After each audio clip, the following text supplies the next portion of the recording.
दोस्तों, रावण के वध के बाद उसकी बहन शूर्पणखा का क्या हुआ? शूर्पणखा के साथ किसने किया था बलात्कार? शूर्पणखा के साथ ही उस व्यक्ति ने ऐसा क्यों किया? कैसे किया? विभीषण और रावण तथा कुंभकर्ण जैसे उसके भाइयों ने कुछ नहीं किया? या फिर उस राक्षस से वे सभी डरते थे? आखिर शूर्पणखा कहाँ चली गई? क्या शूर्पणखा लंका के बाहर गई या अयोध्या गई या वहां राक्षस शूर्पणखा को जबरदस्ती लेकर गया? मिलेंगे इन सभी सवालों के जवाब। बनी रहिए वीडियो के लास्ट तक। आप देख रहे हैं हमारा भक्तिमय यूट्यूब चैनल गुप्त ज्ञान, जहां होती हैं हमेशा ही ज्ञान की बातें। आज की वीडियो में हम आपको बताएंगे शूर्पणखा के वो राज जो कुछ लोग ही जानते हैं। जैसा कि हम सभी जानते हैं कि रावण की मृत्यु के बाद विभीषण राजा बन गए और लंका में शांतिपूर्वक राजकाज करते हुए प्रजा का ख्याल रखने लगे। किंतु रावण की बहन शूर्पणखा अयोध्यापति श्रीराम तथा अपने सौतेले भाई लंकापति विभीषण से बदला लेना चाहती थी। इसलिए उसने लंका छोड़ दिया और दैत्य गुरु शुक्राचार्य की खोज में निकल पड़ी। दैत्य गुरु को रावण की माता को किसी ने लंका से निष्कासित कर दिया था। शुक्राचार्य का आश्रम समुद्र के उस पार भारत में दंडकारण्य वन किष्किंधा राज्य में था। खरदूषण तृष्णा नामक राक्षस जो रावण के ममेरे भाई थे, वो दंडकारण्य के अधिपति थे। इन सब की मृत्यु के बाद भी शुक्राचार्य जी विद्यार्थियों को विद्या प्रदान कर रहे थे। शूर्पणखा उनके पास जाकर अपनी राक्षस जाति की उन्नति और अयोध्यापति श्री राम से बदला लेने के लिए प्रयत्न करने को कहती है। इसके लिए वे कुछ भी करने को तैयार थी। शुक्राचार्य जी ने कहा, यहाँ का राजा सुग्रीव, लंका का राजा विभीषण और समस्त भारत के सभी राजा अयोध्या के राजा राम के अधीन हैं। सभी उनके भक्त हैं। उनके विरुद्ध यहाँ पर ना तो कोई कार्य हो सकता है। इसलिए हम लोगों को पूर्व दिशा में समुद्र के उस पार, जहाँ अभी तक आर्यों की सभ्यता का विकास नहीं हुआ है, लोग अभी भी कबीलों में रहते हैं, कच्चा मांस खाते हैं, उधर चलकर भगवान आशुतोष की आराधना करते हैं।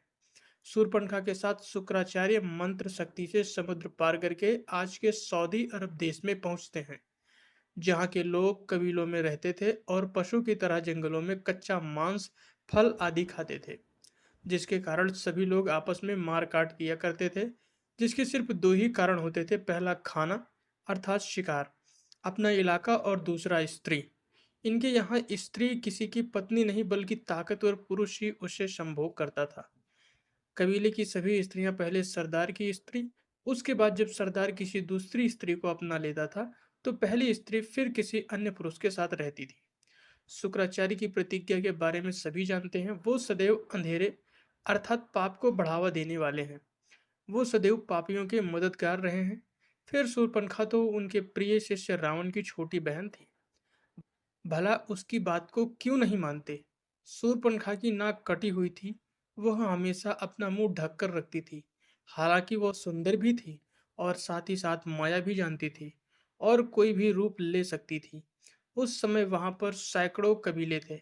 मनुष्य जानवरों की तरह इधर उधर जंगलों में भटकते थे और उनके सिर्फ पास सिर्फ दो ही काम थे। भूख लगी तो शिकार करके कच्चा ही खा जाओ और स्त्री देखते ही सहवास करना। शूर्पणखा के साथ शुक्राचार्य जी ने भगवान शिव के प्रतिरूप अर्थात शिवलिंग की स्थापना करके शिव आराधना शुरू कर दिया। शूर्पणखा भी वहीं बैठकर बिना श्रद्धा भक्ति के शिव मंत्रों का जाप कर रही थी। थोड़े दिन में उधर से वहां के सबसे शक्तिशाली कबीले की टोली गुजरी। उसका मुखिया एक आदम नाम का एक भयानक लंबा चौड़ा हष्टपुष्ट शरीर का मालिक था। वो व्यक्ति शेर, बाघ, हाथी, घोड़े आदि किसी जीव से ज्यादा शक्तिशाली था। सारे कबीले उसी के अधीन थे। उसकी एक ही कमी थी, वो पशुओं की तरह नंगा रहता था और किसी भी स्त्री को देखकर जब तक उसको पा नहीं लेता था तब तक बराबर प्रयास करता रहता था। राक्षस ने देखा कि बूढ़ा व्यक्ति हवन कर रहा है। उसके सामने एक स्त्री जिसने मुख पर कपड़ा ढक रखा है, वह सुंदर स्त्री अगर मुखिया को मिल जाए तो मुखिया के साथ रह रही उसकी स्त्रियों को स्वतंत्रता मिल जाएगी। तभी उसके साथी उसके आदेश पर शूर्पणखा को पकड़ करके अपने मुखिया के पास पहुंचा देते हैं। मुखिया आदम ने शूर्पणखा से संभोग की इच्छा जताई। शूर्पणखा ने माया से सभी को विमोहित कर रखा था। उसे मालूम था ताकतवर व्यक्ति को कैसे फंसाया जा सकता है और शुक्राचार्य से अनुमति देने की बात रखी। शुक्राचार्य जी ने इस विवाह को अनुमति दे दिया। शूर्पणखा ने मुखिया आदम से शर्त रखी, जिसमें शर्त थी शूर्पणखा से विवाह के पश्चात उसके दुश्मन अयोध्यापति श्री राम, किष्किंधापति सुग्रीव, हनुमान और विभीषण को वध करने के बाद सारी संपत्ति और राज्य शूर्पणखा को देनी होगी। इन दोनों शर्तों के लिखित प्रमाण के बाद दोनों का काबिले के रस्म रिवाज के अनुसार विवाह हुआ। जब विवाह के बाद आदम ने पत्नी का घूंघट हटाया और उसकी नाक कटी हुई देखी तो 10 कदम आदम पीछे हट गया। जब उसने रो रो कर अपनी कहानी बताई तो आदम को उसके प्रति सहानुभूति जागृत हुई और उसने श्री राम लक्ष्मण से बदला लेने की प्रतिज्ञा कर डाली। लेकिन आदम ने अपनी पत्नी शूर्पणखा का भेद किसी को नहीं बताया कि उसके पत्नी की नाक कटी है। अगर सबके सामने आ जाती तो लोगों में बदनामी होती। इसलिए पत्नी को हव्वा नाम दिया और सबको बताया कि मेरे अतिरिक्त जो कोई भी हव्वा को चेहरा देखेगा उसकी मृत्यु हो जाएगी। ये हव्वा उड़ाने में शुक्राचार्य का पूरा पूरा साथ था। हजारों साल से कई संप्रदायों का जन्म इसी आदम हव्वा से हुआ। कालांतर में इन्हीं आदम और हव्वा से यहूदी, ईसाई, मुस्लिम आदि संप्रदायों का जन्म हुआ। इन लोगों ने भी आदम जैसे आदि मानव अर्थात कबीले वाले लोगों की सीख मानी और अब तक उन्हीं की परंपरा अपनाते आ रहे हैं। जैसे स्त्रियां अपने मुख पर हव्वा अर्थात शूर्पणखा की तरह अपने मुख पर हिजाब अवश्य पहनती हैं, आज भी इनका विवाह एक करार और एक समझौता ही होता है। आज भी इनके विवाह में सशस्त्र मंजूरी होती है। एक दूसरे को शर्त सुनाते हुए मेहर अर्थात स्त्री को दी जाने वाली रकम का जिक्र करते हुए रजामंदी ली जाती है।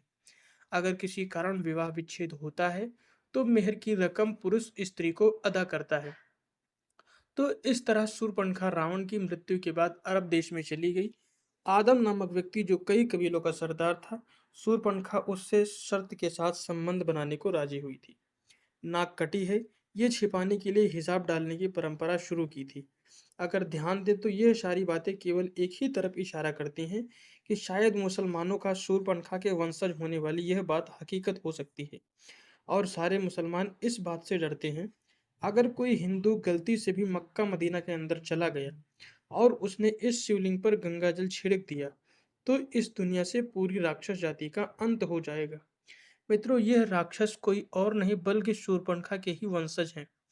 भले ही यह सारी बातें आपको हैरान कर रही हों, लेकिन शायद सच भी हो सकता है, क्योंकि उस दुनिया का सबसे पहला धर्म सनातन धर्म ही है।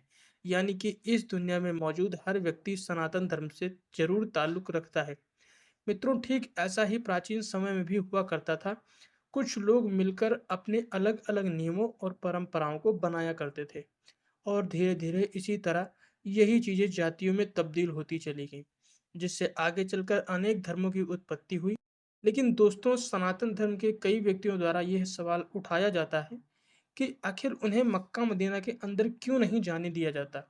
आगे बढ़ने से पहले आपसे निवेदन है कि हमारे चैनल गुप्त ज्ञान को सब्सक्राइब करके वीडियो को लाइक कर दें और वीडियो को ज़्यादा से ज़्यादा शेयर करें। वैसे मित्रों, कमेंट करके बताइए कि आपको क्या लगता है, मक्का मदीना के बारे में कही जाने वाली यह सारी बातें क्या सच हो सकती हैं या फिर यह सब एकमात्र कल्पना है। अपनी राय जरूर दीजिएगा। मिलते हैं किसी अगली इंटरेस्टिंग और